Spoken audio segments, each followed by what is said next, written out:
So in this lesson, we have learned some key terms and vocabulary relating to sustainability. We've watched a video and answered some questions about it. And hopefully, we've created a course project. As always, there are some extension activities. You can continue practicing sustainability vocabulary. There's a number of lists on vocabulary.com. If you put that in the search bar in vocab.com, you'll find hundreds of lists. Go through them, and increasing your vocabulary is one of the most important things you can do to increase your English language skills, as well as your knowledge about and ability to work with sustainability. You can go through the lessons to determine the skills that you still need to work on and work on them further. I'm sure some of them were easy and some of them a bit more difficult. You can continue to work with them. Please feel free to contact me if you need help. Go to the Facebook group and get active.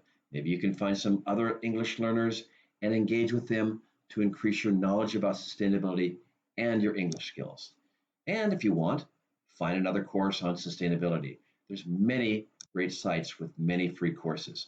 There's, for instance, the SDG Academy, which is the Sustainable Development Goals Academy. There's edX, lots of great courses on edX. Through the UN, there are some courses, as well as many others. And there will be another course coming from Learning English Through Sustainability as well. These activities, as well as these activities, are available in a document on Google Drive, as well as all the documents in the lesson and all the documents in the course. And one final note, please contact me.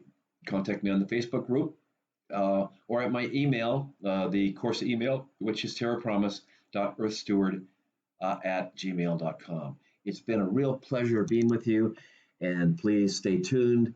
Look for the next course. I look forward to seeing you again. Bye-bye.